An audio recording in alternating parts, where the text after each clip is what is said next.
આજ ભુજ કલેક્ટર સાહેબને આવેદનપત્ર આપવામાં આવ્યું। કચ્છ જિલ્લાના નાના વનોરા ગામના ગ્રામજનોએ આજે ભુજ જિલ્લા કલેક્ટરને આવેદનપત્ર આપી ગામની ગૌચર જમીનની તાત્કાલિક સરકારી માપણી, સ્થળ તપાસ અને ગેરકાયદે કબજાઓ દૂર કરવાની માંગ કરી છે। ગ્રામજનોના જણાવ્યા મુજબ છેલ્લા 2 વર્ષથી ડીએલઆર, ટીડીઓ અને મામલતદાર કચેરી સહિત વિવિધ વિભાગોમાં રજૂઆતો છતાં કોઈ અસરકારક કાર્યવાહી થઈ નથી। ગ્રામસભામાં પણ ગૌચર જમીન અંગે ઠરાવ પસાર કરવામાં આવ્યો હતો, છતાં પ્રશ્ન યથાવત રહ્યો છે। આવેદનમાં સંબંધિત સર્વે નંબરોની સ્થળ તપાસ, સરકારી માપણી, ગેરકાયદે દબાણો દૂર કરવા તેમજ અગાઉની અરજી ઉપર થયેલી કાર્યવાહીની લેખિત માહિતી આપવા માંગ કરવામાં આવી છે।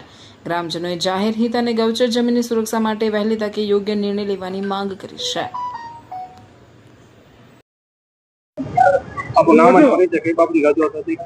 મારું નામ મોહમ્મદ લાગા છે। સામાજિક કાર્યકર તરીકે ભુજમાં કામ કરું છું।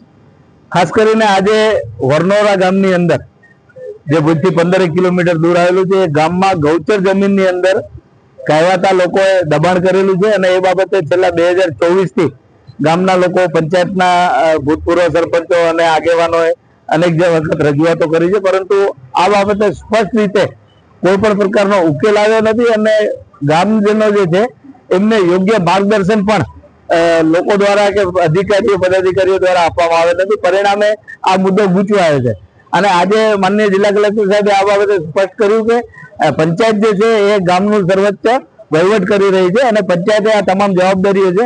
એટલે આજે લોકોની સમજણ મુજબ અમે લોકો પંચાયત સાથે વાત કરી અને આ ગૌચરમાં જે દબાણ થયેલ છે એ દબાણ બાબતે તલાટીશ્રી અને સરપંચશ્રી દ્વારા આ દબાણો તાત્કાલિક દૂર કરવામાં આવે તે બાબતની કાર્યવાહી કરવામાં આવશે।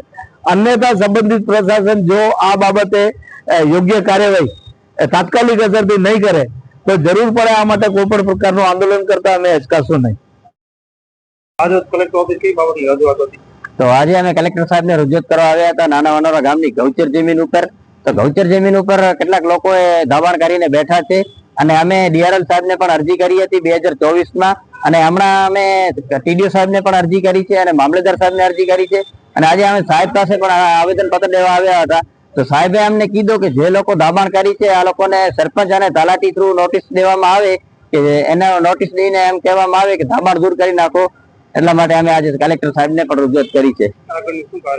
આગળની કાર્યવાહી એમ છે કે કલેક્ટર સાહેબે આજે અમને બહુ ખૂબ સરસ રસ્તો બતાડ્યો છે કે જે રીતે જે લોકો દબાણ કરીને બેઠા છે આ લોકો ઉપર સરપંચ અને તલાટી નોટિસ જાહેર કરે અને 7 દિવસનો ટાઈમ દેવામાં આવશે।